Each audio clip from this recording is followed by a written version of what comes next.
And welcome back to the Open Mic Broadcast Network and to After Further Review with Coach Heiss Northern. Coach, how you doing this week, sir? Man, I'm doing pretty good around there, trying to recover from a little root canal I had done. But other than that, I'm doing fine. Unfortunately, I can say, well, two of my teams won. I went to Adams' game, and look, that joker had a game on TV on Thursday, and I didn't even know it was coming on TV. So after the game, I said, hey, man, why you telling me the game was coming on TV?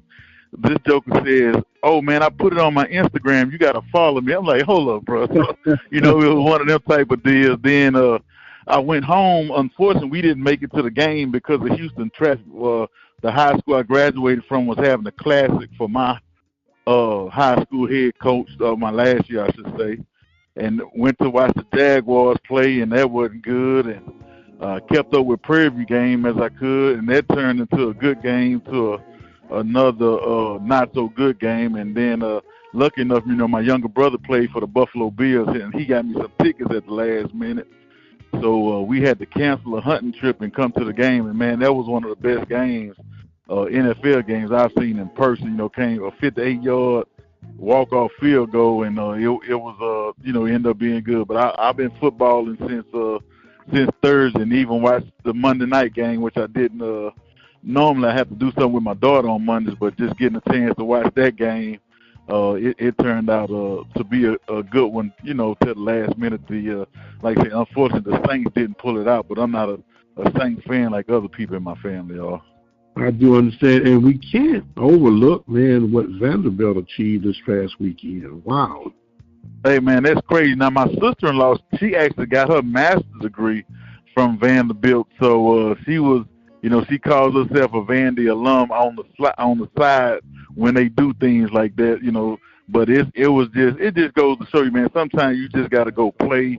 You got to play the game. But I tell you what, this, to me, and I keep saying it over and over, when you beat a big team, you can go back to Jackson, Grambling, or some of the other interconference and SWAC games where you beat somebody that you win a game, and then everybody else is talking about the last game you played instead of all the Alabama players were still talking about Georgia. All the media still talking about Georgia.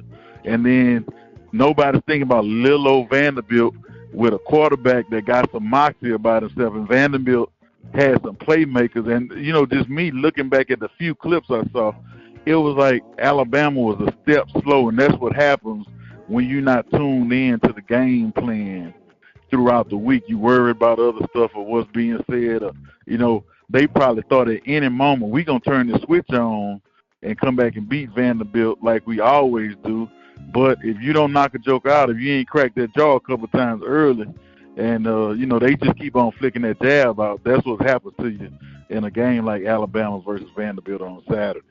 Yes, sir. Yes, sir. So they say, what a weekend indeed.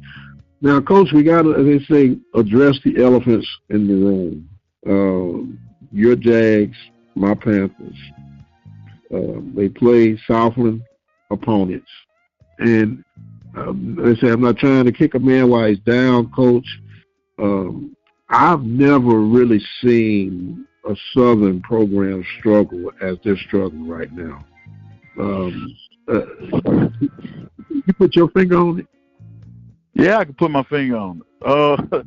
I just think it's a couple things. Like I say, it's a toughness aspect that goes into playing some of those schools. And I think it is, you got to say either pride, but I always have the saying that say losers play for pride, winners play for winning. You got to have something else about yourself to say, look, man, I ain't going to let these jokers just keep coming into my house, or every time I go to their house, they just whoop me like they want to. And I was telling people I was fortunate enough or unfortunate enough to be down on the sideline during the Southern Nichols game. And, just from talking to people, coaches and players a little bit, I think they felt like they had a good game plan going in. But it looked like once the game started, Southern looked a step slow. They looked a little bit unsure of themselves. Every time they came off the field, they were complaining about, whatever it was that the offensive or defensive players were complaining about, the alignment. what are we doing? Like, nah, man, y'all just, and some of it just was simple play execution. It was simple toughness, getting guys to the ground. Some not so smart ball play, guys not feeling punts. The ball rolls to the 1 yard line, and you put your guys in a bad spot. And just from a defensive standpoint, so I know Southern's defense pretty much like the back of my hand. And I'm listening to coaches on the field. So it's trips to one side, one receiver out wide that probably can't outrun me at 52 years old, however old I am, 51. And look, the coach is telling them guys, say, hey, man, they got trips over there. This guy backside going to run a slant. Get inside some more. Because he was outside the numbers, or what we call the bottom of the numbers from a film perspective. He at the bottom of the numbers. He can't go nowhere but back inside or go route. Coach telling the Joker, get inside. Joker get inside, then right before the ball snap, step back outside, and lo and behold, he gets beat inside by one doggone step for a touchdown, and it happened to 3 different guys.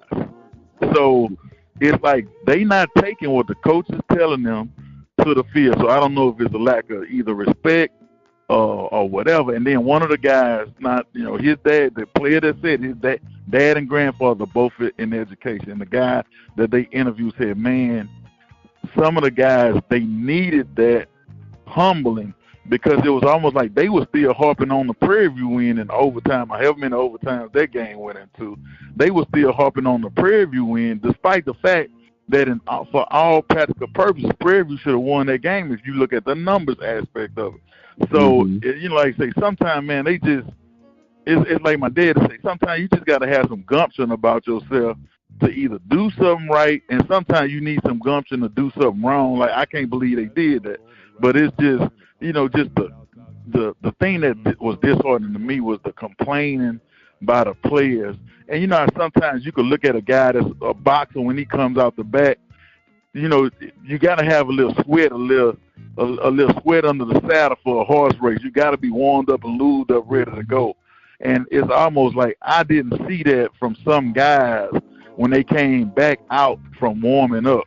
It's like they just cooled down and couldn't get it back once they lost the momentum in the first quarter with a couple of turnovers. Biden didn't play well by any means of any kind of football. He made a couple of good throws, but he would come back and make a underthrow a guy or overthrow a guy by 10 or 15 yards when he has a receiver, a tall receiver versus short DB. Why overthrow a guy? Give a guy a chance to make a high, a back shoulder throw. So it just was, man, it's disheartening. It was a lot of bad play. And I can say it was some bad coaching too. But at the same time, man, when I'm listening to coaches tell jokers exactly what's about to happen and they not making adjustment or not trusting what I know they being taught in practice, I don't know. We got to regroup, and I mean, we damn near need to have an all SWAC coaches meeting, clinic, mindset reset, and go from there. Right, and for me, that measuring stick has always been the Southland, because of parallel of programs, budgets, and, opportunity of some players and just about executing. And I've been discussing with a few people, and I'm going to run it by you and see what you think about it, because even, of course, at the Power 4 now, and even on our levels of Power or FCS, these athletes are bigger, faster, stronger. But something that appears to be missing, Coach, is passion. And when I say that, passion will turn a good player into a better player. Passion will turn a better player into a great player. And passion will turn a great player into an All-American. Are you seeing what I'm seeing, where these guys got everything that you and I would have ever wanted to have in front of us, but they're not taking full advantage of it with the passion piece? I agree wholeheartedly on the passion part of it. And the other part I think you have to add into it is just the work ethic and desire part of it, because if you, and I'll put it like this, I think if you we almost have to go back to treating SWAC football like a business, you know, and it's going to sound wrong, but I think sometimes as coaches, we care, and I think some of those coaches at the PWIs care about their players. I think we love our players a little bit too much. So it almost has to turn into, look, man, if you don't do this, I'm going to send your black tail back to wherever the heck you came from. Because that's almost the way it is at some of these schools. They know they're not there to get an education. They're there to play football, and if you get an education on the side, that's a byproduct of it. And as crazy as it sounds, man, I love the hell out of my players. But it's some guys I know in my heart that I probably should have sent back to where they came from, but because of me having come from where I come from, I'm reaching out an extra olive branch, an extra chance to say, hey, man, you need this education so you can now either send somebody else back this way or go back to where you came from better, because I'm not doing you or your neighborhood any favors by sending you back without an education. So it needs to be, I think and it's crazy, like I say, it's crazy as it sounds, we need to be more business transactional in our relationship while showing these kids love and discipline.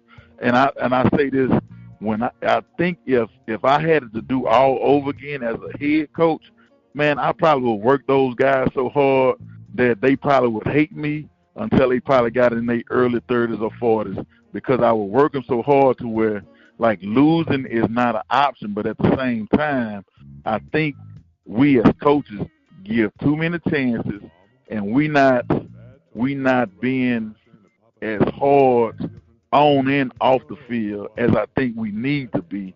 And that hard on and off the field as we need to be will show up on the field, in my opinion. Because, and you know, man, and I tell people this, man, I think integration did a thing on us, man. Because if you can take some of those same white coaches and black coaches, some of our guys gonna think because they coach by white guys, they getting better coaching, and they can say they're saying the same exact thing, if you understand. And they'll have more respect for that PWI than they do at HBCU. I don't have that problem. And like I tell people, I don't need to go coach at a white school to know that I'm a good football coach. I can lose to them jokers, 50 times in a row, but I know what I'm talking about. I know what I'm saying. But I just think the mentality of how we are training our guys needs to change as coaches. And that may be the wrongest thing in the world I ever said. Well, I'm not going to say the wrongest. But see, that's welcome to the 50 club. So when you get over 50, don't ask me because you're going to get it. Don't ask me because you're going to get it. And see, when we look back at the cultural differences and what made the HBCU experience you always came in understanding that you were going slightly uphill. Some hills were steeper than others, but you never let that stop you because you had that reinforcement of cultivating. And then guess what? You might have the best this, that, and the other, but I'm going to get this education over here, but I'm about to play some ball. I'm about to let y'all have it and let you know. Because when you talk about that integration, they took the finest of our kids, put them in institutions, and made billions of dollars off of them. Now they getting their restitutions these days, I guess, with all the NIL stuff. But with that HBCU experience, I might not have $100,000 to give you, but what I'm going to put in you and what I'm going to help you be in the future for wherever you make home, it's going to be way more than what any NIL money could last you for a lifetime. But we're missing the opportunity to embrace that, man. And that's the thing that's disheartening. The guys that's not taking a chance on the opportunity or taking advantage of the opportunity that they have when they come to us, because like they say, you're not just a number. Your teacher's gonna literally know your name and might know your cell phone number, just different things like that you're not gonna get. But like you say, man, you gotta go in knowing that you playing uphill, even if you playing at home with Southern Wolves and had some calls go against them. And man, there was a couple of times that they may have thrown a penalty against Nichols and then say, oh no, that wasn't a flag. Like, well, what you threw the flag for? if it was to you that obvious that it was a penalty, and then you waved the flag off. And you know Reggie Flood?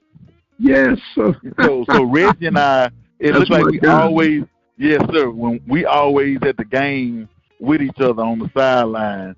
And, you know, we had, first of all, I don't like Nickel State with a passion. As long as they the Colonels or whatever their mascot is, I'm not going to like them. The other fact is, look, I went 1-3 against Nichols as a player. One year, we were the only win that they had, and they were our only loss. I think we went 11-1 or something like that. So, you know, it's that type of love-hate relationship with those guys, and they don't bring any fans, even though they're an hour down the road. So it's just one of them. I don't like them, and hopefully they don't like us. But Reggie and I were at the game, and, man, they called 2 penalties on Nickel State maybe in the first quarter, and it was very obvious penalties. And we started laughing, say, oh, that's all the calls that they're going to get. And sure enough, I'm like less than a minute later in the game, Nichols did something. I think they may have thrown they hit the quarterback low or something like that. And the guy say, oh, no, it wasn't a low hit. He got hit in the knee, or, you know, in the hip or something like that. Or Southern's man threw him into him. You know, it was like that type of stuff. Now, not that one call make a difference, but that's just like sort of the mentality that goes into when you playing against them, even if you at home with an all-black officiating crew, don't expect no handouts, you know. Like I say, you don't want handouts, but you just want even hands, you know. Right. Well, you know, like I said, we were prepared mentally before that. You know, whatever your game plan was, now y'all know anything close, it's not going to go our way. Yeah, so, oh yeah, definitely. Be on your P's. If it's something questionable, you all don't get involved. Let us get involved. And I know it's easier said than done in some cases, but when you go in there expecting to be dumped on, you know, he was like, okay, bring it on. We're gonna you and the officials. That was our mentality. But it goes back to that mental toughness and awareness too. It goes back. Yeah. To that. But look, we don't want to sound like 2 old men sitting on the front lawn griping and growling at the folk, but it is what it is. You can officially say, back in my day, you know, it was a different era. But when we look at what we got going on now, the East is starting to shape up, even though the West is still a little jammed up. But it looks like Fam and Jackson are beginning to separate themselves, as much as I tried to think Alabama State was going to be ready.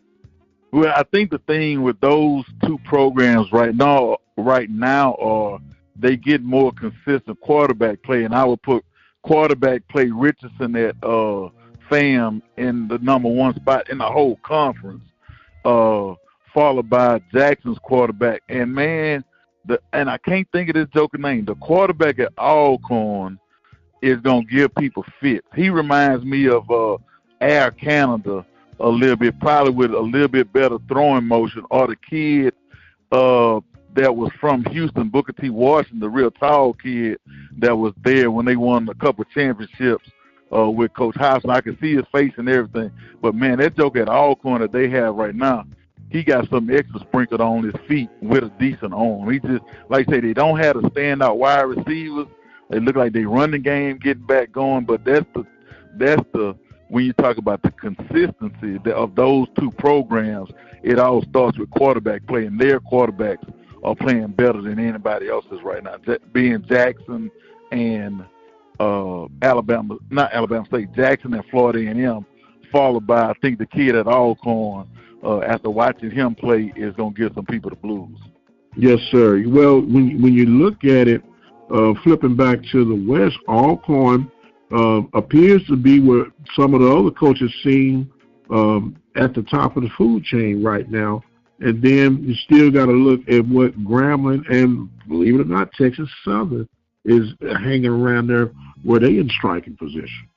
Yeah, they in striking position, but I just don't see the consistency in quarterback play from Texas Southern now that everybody thought that they were going to have at the beginning of the year. And Alcorn was sort of going back and forth, and I think they found their guy that's going to, you know, either lead them to the promised land or lead them to the middle of the ocean where they're going to drown. But I think they're going to have as good a chance as anybody in the West to have that thing figured out if they can stay healthy and keep that running game going. And Alcorn going to always play, in my opinion, a decent brand of defense because they practice very physical and they practice against a physical running game. It's not like I would say our running game at Prairie View, even though we average 200 yards a game, most people didn't look at that being physical. They looked at it being tempo. Where all corners, they're going to come in, they're going to run some power, they're going to run some midline, and they're going to run what most people call split zone. And they getting double teams and get movement on their running plays. Where a lot of people, they might get gaps, but all corners going to physically wear down your defensive line. And then you add in a quarterback that you almost on passing plays. You can't play with defensive tackles in the game because he does such a good job finding the outlets in the scramble game. Wow. Well, let's say the element has been set free now, and so now you got to catch up to it to see if you can neutralize it when you get a face-off. And speaking of neutralizing, this Friday night game, Prairie View, Pine Bluff. Pine Bluff, when people don't realize they can move the ball, Coach. And I always said, I'm sorry, go ahead. No, go ahead, please. So, and man, I don't know what's happening to me, but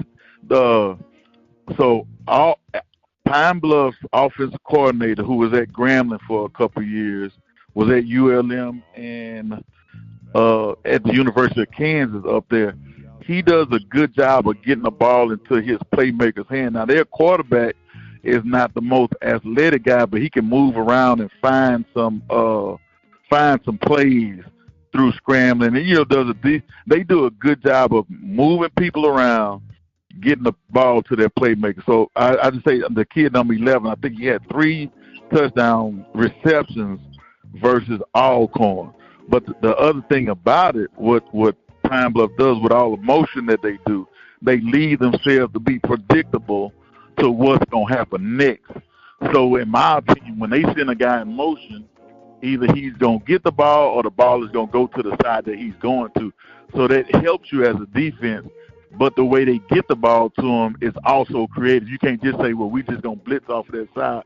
Like, nah, because they running some power read, and they getting the ball to the guy that's going in motion on the jet sweep, or they getting it to him in the flats. And sometimes on those throws to the flats, you can't serve 2 masters. So Coach does a good job of getting the ball to his playmaker. So they going to have to watch who's going in motion and see how they going to defend that. Right. And speaking of quarterback play, talking with Bubba earlier this week, he is definitely pleased with his quarterback play coming from Johnson. We call him JJ. Say he's got a better, biological clock where he's not holding the ball as long and he's making quicker decisions. Yes, and that always helps because quick decisions helps your offensive line not have to hold blocks as long. When you have a guy that doesn't see, he has to see people open versus a quarterback that can throw people open. That's a big difference in the passing game. Like I say, if he's a good basketball player, he's probably going to be a good quarterback because they understand distribution.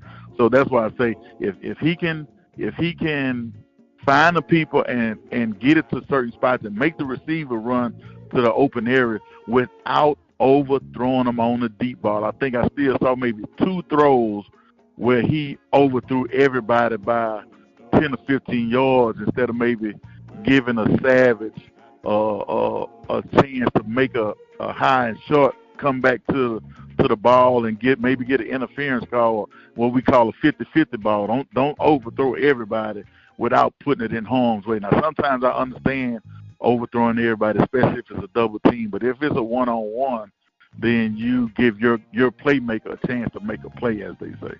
Okay, talking right now with Coach Heiss Northern. We're on after further review, going through the Southwestern Athletic Conference ups and downs, ins and outs. Coach, is there a game that is standing out to you this week? And if so, why? I got to pick Grambling versus Alcorn. at Grambling. You know, that used to be the season kickoff for both teams. You know, I know in the 70s and when I first started coaching at Grambling, most of the years that I was there, that was our first game. So it used to always be that you better catch Alcorn early because once they got greased up back in the day, you was going to have your hands full. Now, they done already got greased up so far. Grambling is, I think that it's going to sort of hinge on how well does Grambling defense play, not only against the passing game of Alcorn, but more, I say primarily, how do they stop the quarterback from getting all those extra yards? And he doesn't do it a lot on design runs. He gets a lot of his yards from scrambling more than the design runs of, say, the kid that was the short kid at Texas Southern or some of the other quarterbacks in the conference that do a lot of midline and power read. Now, they'll run that midline on you, but he gets a whole lot of yards when they go 3 or 4 guys deep and then let him find some running lanes underneath. Okay, well, we'll have let's say a special eye on that Alcorn Grambling game. Always good to get these X's and O's chopped up with you, Coach. And before we get out of here, I want to give you some closing thoughts and comments, sir. Hey, man, like I said, the Wild Wild West is Wild Wild West. And so this game, the Grambling Alcorn game, I know it's probably got some people at different schools that are cheering for Grambling, and some people are cheering for Alcorn that need a Grambling loss. So it's going to be big either way it go. But I really do think that definitely if Alcorn win now, that's going to put some pressure on the Southerns and the Prairie Views to some kind of way put a monkey wrench in Alcorn's hopes or whatever. So it's still a lot of football to be played. It's going to make some of these people cheer for schools that they don't necessarily like. You know, almost like it was last year. I think some kind of way Prairie View fans end up having to cheer for Texas Southern to get in the championship game. And it looks like it's almost going to come down that way this year. Like I say, depending on who holds chalk and who gets certain wins, you might find Grambling rooting for Southern to beat Alcorn if Alcorn lay there and beat Grambling. So it's all kind of stuff like that that's still happening in the Wild Wild West, as they say. Yes, sir. Definitely want Grambling to come out on top if you're a PV fan, because as you say, it's so tangled up right now. And then you got to hope that whatever day you got Alcorn, that you show up with your big boy britches on to get it done. But that's what makes college athletics what it is, man. It's just so dynamic, and it's a shame how they've been tampering with it. But we can say that story for another day. He is Coach Heiss Northern, our football guru expert, play-by-play man, hunting extraordinaire, just a man with all multi-purposes and talents. And I'm just a simple old radio guy, Dr. Mike Prince. We want to thank you guys so much for joining in with us. Don't forget to follow me on Twitter X at The Mike Prince Show. Subscribe to the YouTube channel at the Open Mic Broadcast Network. And do visit the website with our 24-hour stream at obnradio.com. I'm going to exit stage left, but until the next time, you guys be blessed. We'll see you on the other side.